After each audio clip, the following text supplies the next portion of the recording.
বিয়ে হয়েছে কতদিন? বিয়ে আমার 19 সালে বিয়ে হয়েছে। এখন সময় কিরকম পান? আগের মতো? এখন আগের মতো আরো হচ্ছে। আচ্ছা, কতক্ষণ পান?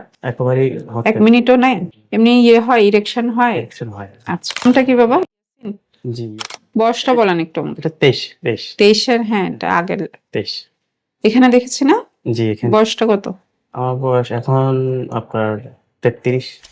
বলেন বাবা, সমস্যাটা বলেন। আমার আসলে বেসিক্যালি দুইটা জিনিস নিয়ে আসছি। প্রথমত আমার এই জিনিসটা এইটা নিয়ে আসছিলাম। জি হ্যাঁ, ওইটা নিয়ে এই যে এটার জন্য জি। একটু সামনের দিকে আসেন। আচ্ছা, এটা রিমুভ করতে হবে। আচ্ছা, বলবো পরে। হ্যাঁ, তারপর? আর আমার সেম আগের ওই প্রবলেমটা একটু হ্যাঁ, আবার। ওই সময় ওষুধ দিয়েছিলাম, ওগুলো খেয়েছিলেন না আপনি? হ্যাঁ, ওগুলো খেয়েছিলাম। হ্যাঁ। আচ্ছা, আপনার এটাতে এসে দেখেছে। তখন কিরকম ছিলেন? তখন তো বেবি ছিল না তখন। আচ্ছা এখন আচ্ছা বেবি আছে আমার। আচ্ছা, এখন সময় কিরকম পান? আগের মতো? এখন আগের মতো আরো হচ্ছে। আচ্ছা, কতক্ষণ পান? একেবারেই এক হচ্ছে। মিনিটও নাই? এমনি ইয়ে হয়, ইরেকশন হয়? ইলেকশন হয়। আচ্ছা, বিয়ে হয়েছে কতদিন? বিয়ে আমার 19 সালে বিয়ে হয়েছিল। আচ্ছা, এখন বাবুর বয়স কত? বাবুর বয়স এখন 2 বছর। এই সময়টা ফিল করছেন কতদিন আগে? আমি এটা আসলে এতদিন তো বাবু ছিল, সেই হিসেবে আর ওইভাবে মেন্টালি ছিল না। আচ্ছা, হ্যাঁ, এখন তখন ওষুধগুলো সব শেষ করেছিলেন? হ্যাঁ, ওগুলো সবগুলো শেষ করে দিলাম ওগুলো। তখন কোনো ইমপ্রুভ হয়েছিল?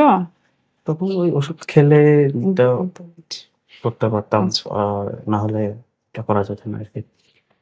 আচ্ছা, আপনার ডায়াবেটিস ছিল আগে? না, আগে ডায়াবেটিস ছিল না। রিসেন্ট পরীক্ষা করেছেন কখন?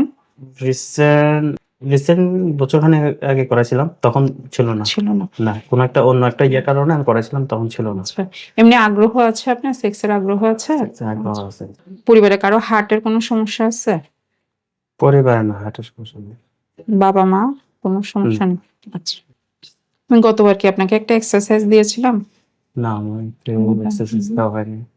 আমি গতবার আপনার ওই ইয়েটা নেওয়ার কথা ছিল, ওটা আর করার নেই না। কিশোর বলছিলাম? কিশোর বলছিলেন। আচ্ছা, আপনার আগে আমি ইয়েগুলো দেখি অন্য কোনো প্রবলেম আছে কিনা, হ্যাঁ ওটা দেখি। হ্যাঁ, কারণ পিসড বেশ কিছু পেশেন্টকে অন্যদের দেওয়ার পরও দেখলাম যে ওদের খুব বেশি ইমপ্রুভ হয় নাই। হ্যাঁ, বরং শুধু শুধু ধরেন টাকাটাই নষ্ট হয়েছে। হ্যাঁ, এখন আগে আমরা আপনার অন্য কোনো প্রবলেম আছে কিনা দেখি। দেখার পরে যদি দেখি যে এগুলোতে কোনো সমস্যা নাই, তখন যে ওষুধে যদি না হয় পরবর্তীতে আমরা ইয়েটা দেব। আর মুখে যেটা আছে ওটা হচ্ছে ওয়াট। হ্যাঁ, ওখানে হচ্ছে ক্রায়োথেরাপি দিতে হবে। আমি ওষুধ দিচ্ছি আপনাকে, কিন্তু ওষুধে খুব বেশি আর এটার আপনি ইমপ্রুভমেন্ট পাবেন না। ক্রায়ো যদি দেন 1-2টা সেশনে এটা ঠিক হয়ে যাবে। ঠিক আছে? মানে কি রকম এটা একটা গ্যাসের মতো, এটা এখানে হয় না, এটা মেডিকেলে দিতে হবে। হ্যাঁ, মেডিকেলে? হ্যাঁ, চিটং মেডিকেলে দিতে পারবেন। আর আমি একটা ওষুধ দিয়েছি, এটা আপনি যখন লাগাবেন আশেপাশে একটু ভেজলিন লাগাবেন মুখে। হ্যাঁ হ্যাঁ হ্যাঁ, এটা লাগানোর পর মাঝখানে আপনি ওষুধটা দিবেন। ঠিক আছে? প্রথমে 6% দেন, এরপরে না হলে 12%-এ যাবেন।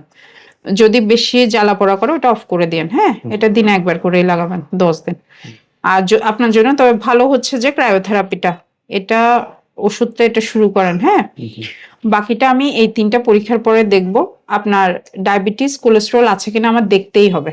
এরপরে যদি না থাকে তাহলে আমি ওষুধ দিয়ে দেখবো 1-2 মাস, যদি না হয় পরবর্তীতে আমরা অন্য কোনো প্রসিডিউরে যাবো আর কি। ঠিক আছে? আর ইসিজিটাও লাগবে। যদি আপনার হার্টের সমস্যা থাকে তাহলে আমরা ওই ওষুধগুলো আপনাদের দিতে পারবো না। হ্যাঁ, এই জিনিসটা আমাদের একটু দেখে নিতে হয়। আর আমি একটা এক্সারসাইজ লিখে দিয়েছি, ওটা করবেন। এখন এটা খান, আর এটা হচ্ছে মলম ওখানে লাগানোর জন্য মুখে। ঠিক আছে? এটা হ্যাঁ, এটা না, এটা মলম। আচ্ছা, এটা আগে 6% দেবেন। যদি এটা প্রথম 2-3 দিন দেওয়ার পরে দেখছেন যে কোনো ইমপ্রুভমেন্ট হচ্ছে না, তাহলে 12% দিয়ে দেখবেন। কিন্তু ভালো হবে ক্রায়োটা করলে। ঠিক আছে? আমাকে রিপোর্টগুলো আপনি বৃহস্পতিবারে দেখায়েন একটু। ঠিক আছে বাবা? এটা দেখার পর আমি বাকি ডিসিশনটা নেব। ঠিক আছে, টেনশন করার কিছু নাই, আশা করি ভালো হয়ে যাবেন। হ্যাঁ, ওকে, ঠিক আছে।